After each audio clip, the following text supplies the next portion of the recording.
Viendo la parte práctica de un condensador para desrecalentar un vapor, tenemos la siguiente consigna donde nos dice: se desea condensar 8.000 kilogramos hora por hora de acetona a 100 grados Celsius y a una presión manométrica de 120 kilopascales, utilizando como medio refrigerante agua a 35 grados Celsius con un caudal de 100 metros cúbicos por hora.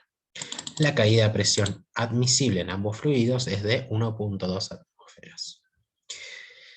Cuando se nos refiere a la presión nanométrica, justamente es la presión leída a través de un manómetro, que es un instrumento de medición de la presión de los fluidos contenidos en recipientes cerrados. Justamente, algún operario o en sí, el problema en sí involucró que alguien justamente revisara ese manómetro y chequeara justamente la presión indicada. Esa presión manométrica en sí es un dato de presión relativa. Lo que nos interesa a nosotros es justamente tratar presiones, en todo caso, del sistema en términos absolutos. Por lo tanto, debo pasar esa presión manométrica, que es una presión relativa, a un dato de presión absoluta. Nos dicen como datos iniciales cuál es el caudal a tratar, 8.000 kilogramos por hora, la temperatura a la cual viene mi fluido de proceso, la temperatura a la cual va a ingresar, la temperatura de entrada de la acetona al condensador, y tengo justamente la caída de presión admisible de dicho fluido. Paso a la presión manométrica de relativa, la paso a absoluta, sumándole justamente una atmósfera, y chequearé con las propiedades de la acetona, justamente, propiedades de la acetona, el compuesto 181 sacado del handbook, sacaré propiedades de la acetona en fase líquida, sacaré capacidad calorífica en términos máxicos, densidad en fase líquida, viscosidad, conductividad en fase líquida y demás. Para las propiedades en fase gaseosa, tendré en cuenta justamente la capacidad calorífica en fase gaseosa, obtendré la densidad en fase gaseosa, y para eso, para obtener la densidad en fase gaseosa, se desglosa de lo que sería la ecuación de gases ideales. Por lo tanto, se hace este leve despeje de magnitudes para obtener la expresión deseada. Tengo que tener y definir la constante de gases ideales correspondiente, haber tenido de dato el peso molecular de la acetona, y de esa manera justamente obtendremos, en este caso particular, una función de dos argumentos. La densidad del vapor será una función de la presión del sistema y la temperatura a la cual se encuentre justamente dicho vapor. Sacaré la viscosidad en fase gaseosa, sacaré la conductividad, fase gaseosa, y luego también obtendré que sacar del handbook el dato de presión de vapor. Dato de presión de vapor y el dato de lo que sería la expresión de la entalpía de condensación. O en sí la entalpía de vaporización, como son términos análogos, así que no hay problema en buscar la bibliografía y justamente buscarla con esos términos. La idea es justamente entender que estamos hablando en sí del mismo procedimiento, solamente en distintas direcciones, por decirlo de esa manera. Una vez obtenida todas esas propiedades, puedo de antemano también sacar las propiedades de fluido refrigerante, que en este caso se dijo que era agua.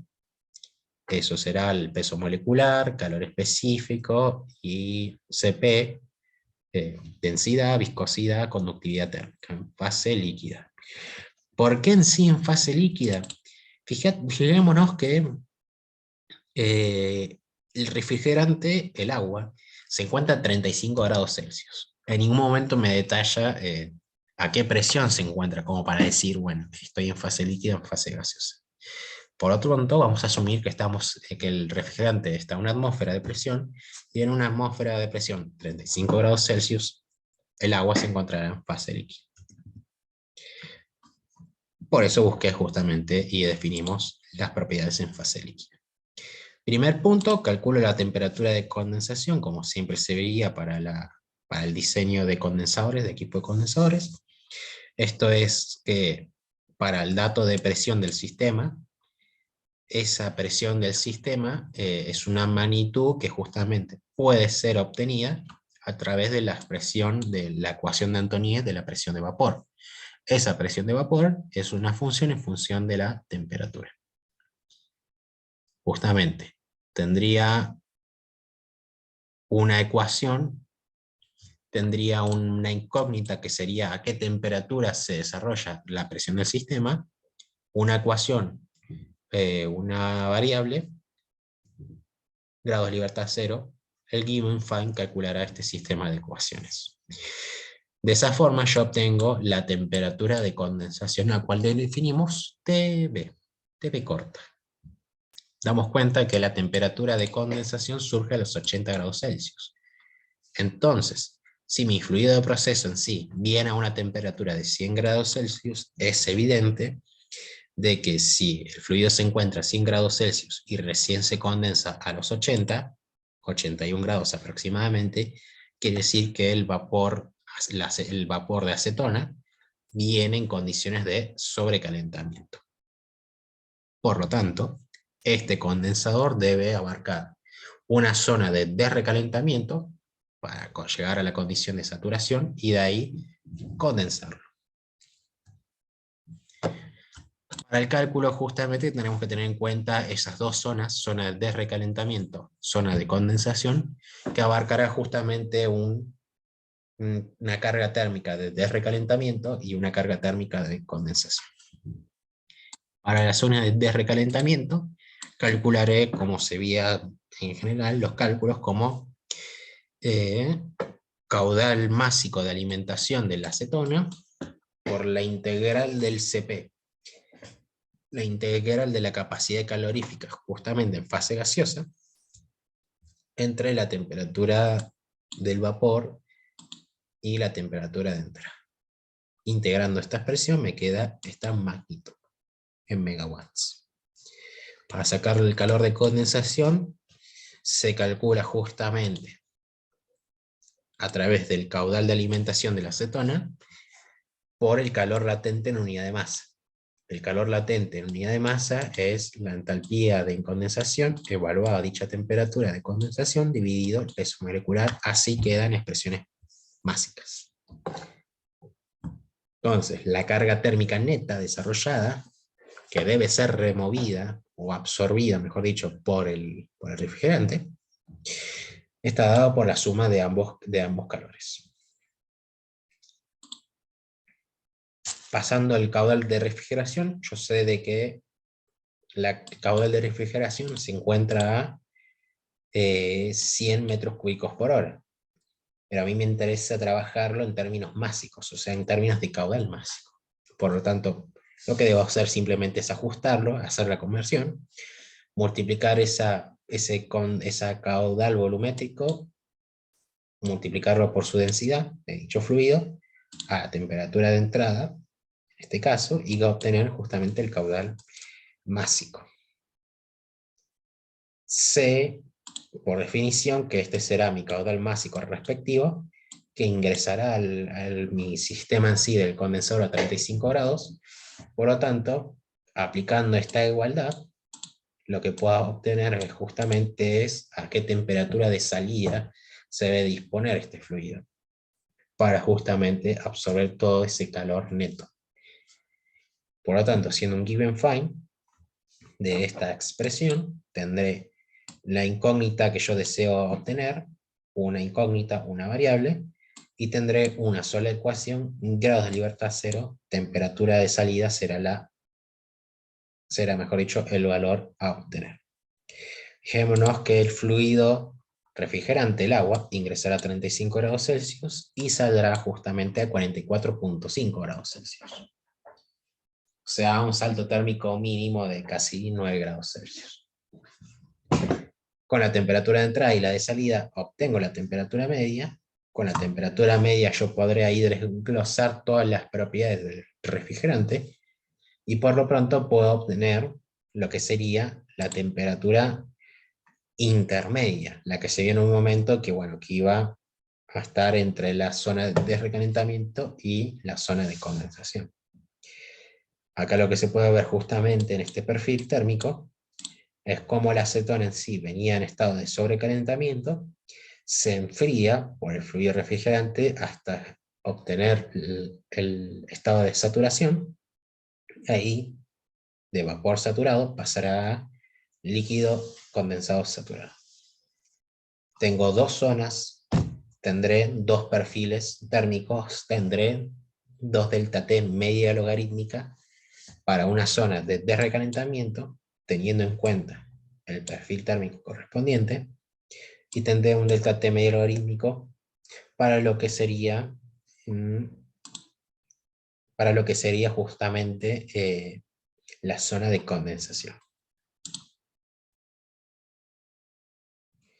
Acá le hice una leve corrección que no tuve en cuenta, que es, bueno, justamente tener en cuenta lo que sería qué datos de temperaturas tendría en cada zona. Tendré el delta T media logarítmica en la zona de recalentamiento, tendré el delta T media logarítmica en la zona de condensación.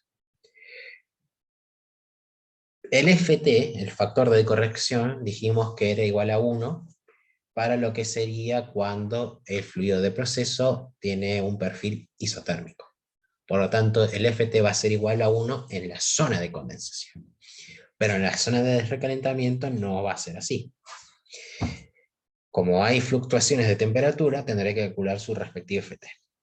Por lo tanto, en la zona de recalentamiento, teniendo en cuenta justamente lo que sería el perfil térmico en dicha zona, eso quiere decir la temperatura de salida del fluido frío menos la temperatura de entrada, que sería T1,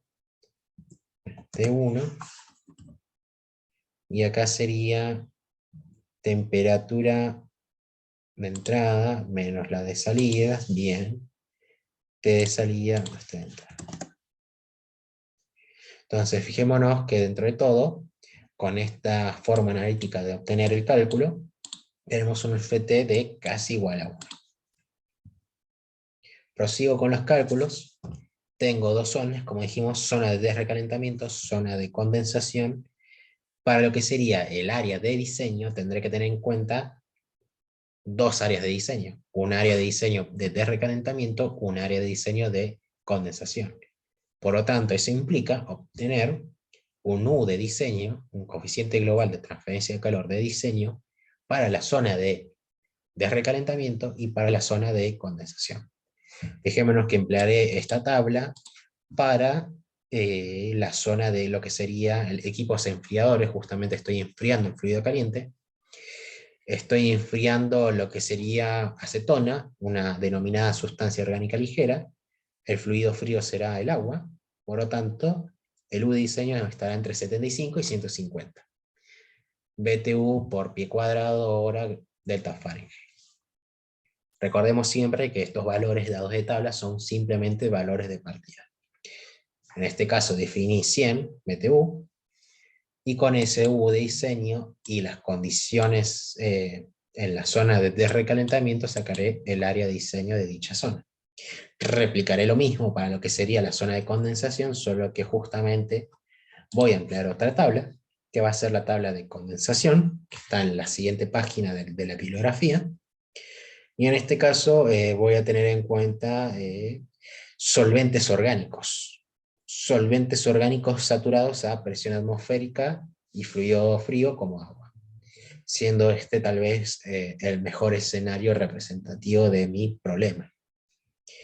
En ese caso, el U de diseño va entre 550 y 1100, habré definido un valor de 1400, como dije son simplemente valores de partida, y sacaré el respectiva área de diseño en dicha zona de condensación, y el área de diseño neta será la suma de las áreas de diseño de ambas zonas.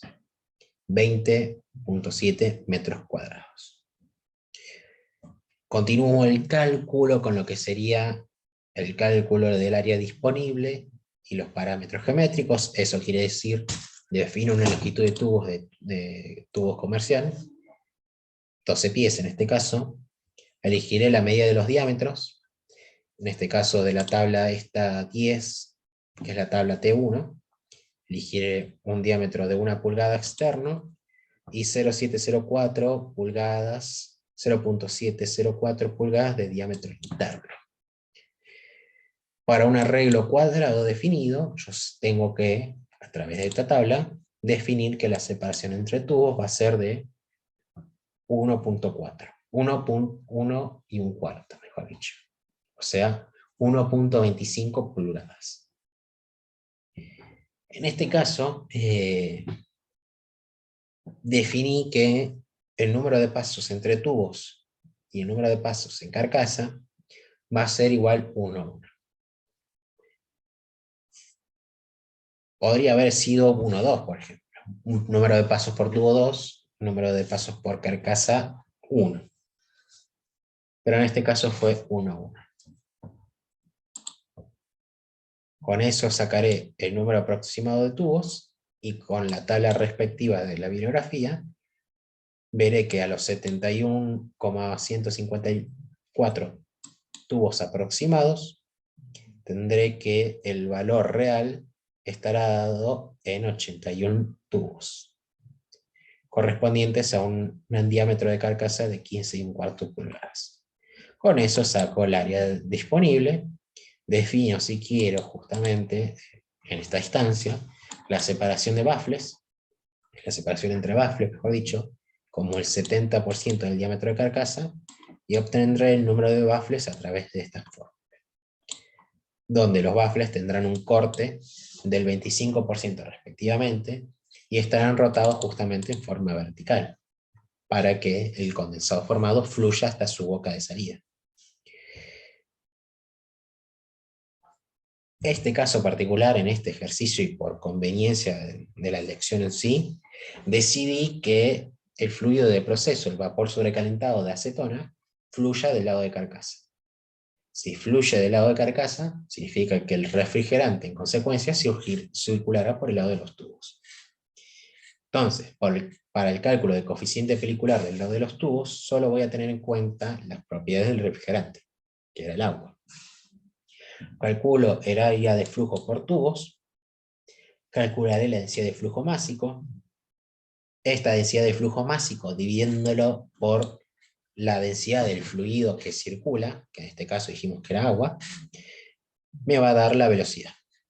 La velocidad en los tubos tiene que ser aproximadamente entre 1 metro por segundo y 2 metros por segundo. Por lo tanto, es un parámetro que debo tener en cuenta y corregir, ya sea la medida de largo de tubo, la longitud de tubo, el número de pasos y demás, con tal de que esa velocidad entre en el rango admisible, de 1 metro por segundo y 2 metros por segundo. Como estoy en regla, continúo con el cálculo del Reynolds, diámetro interno, densidad de flujo másico en los tubos, por la densidad del agua en la temperatura media. Calculo el número de Prandtl, que siempre va a ser capacidad calorífica, viscosidad, conductividad térmica, y con eso calculo el coeficiente pelicular interno, mediante esta fórmula.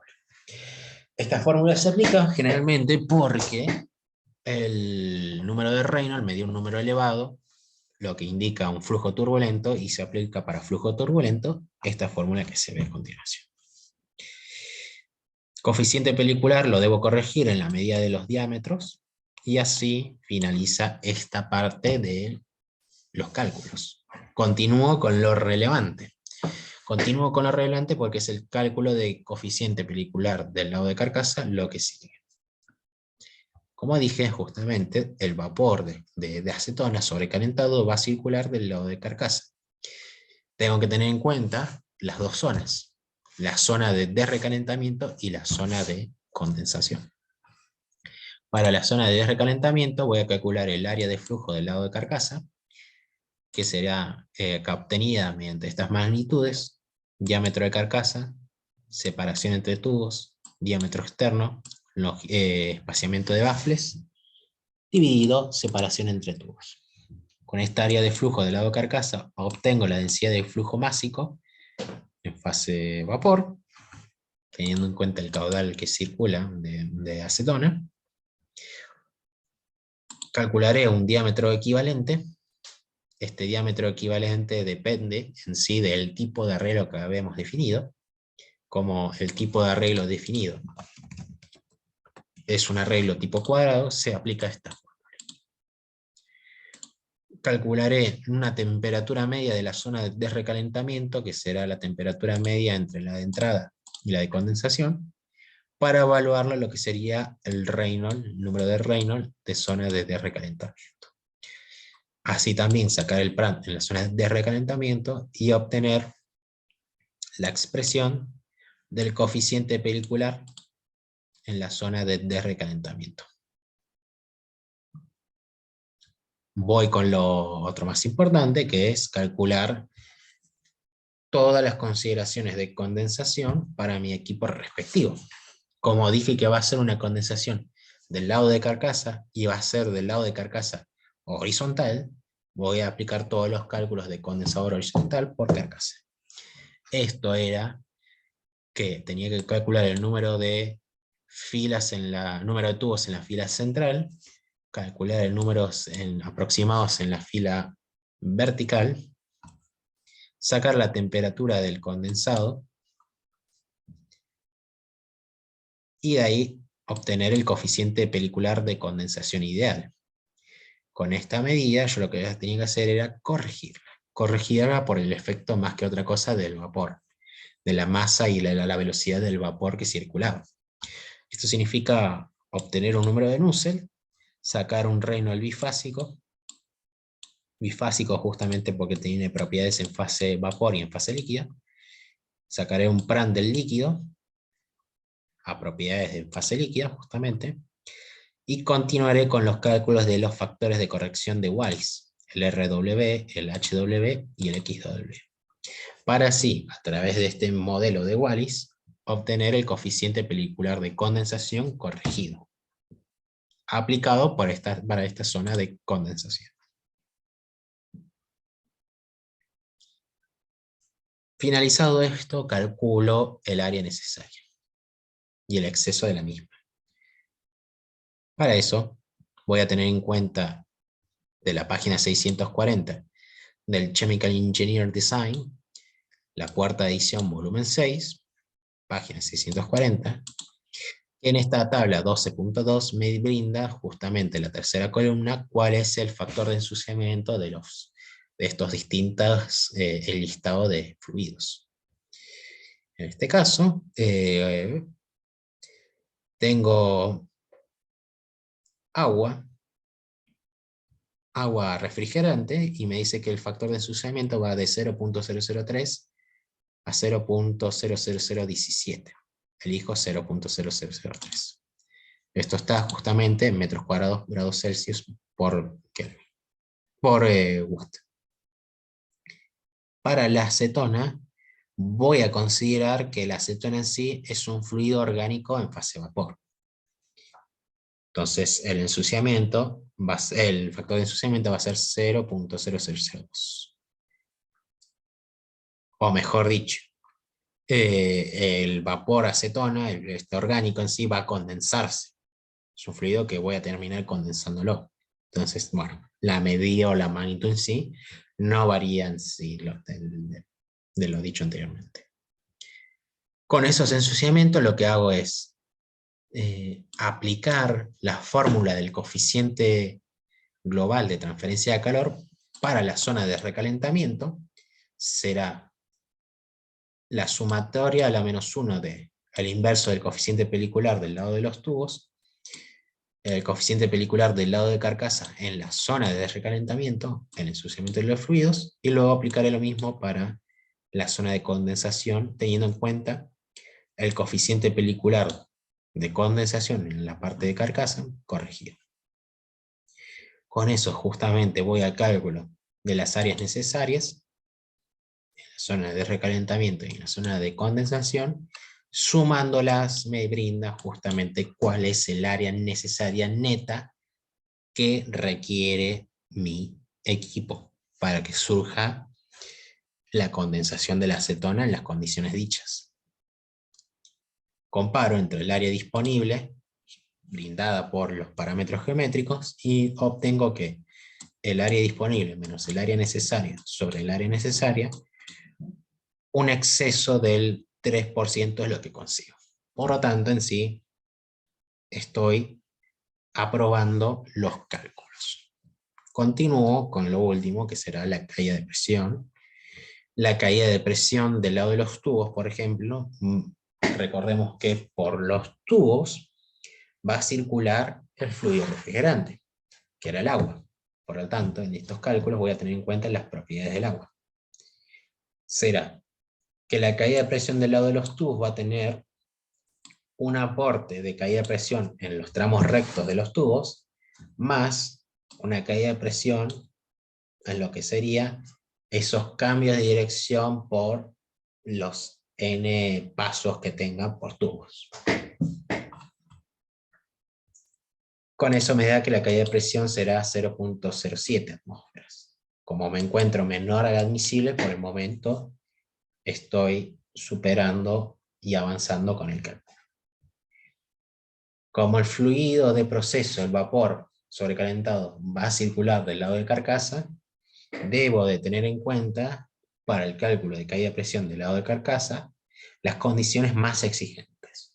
Las condiciones más exigentes serán las condiciones de entrada. Entonces voy a tener en cuenta justamente la densidad de flujo másico en fase vapor, y voy a tener en cuenta un Reynolds de carcasa, pero evaluadas a la temperatura, o mejor dicho, en condiciones en fase vapor, y evaluadas a la temperatura de entrada.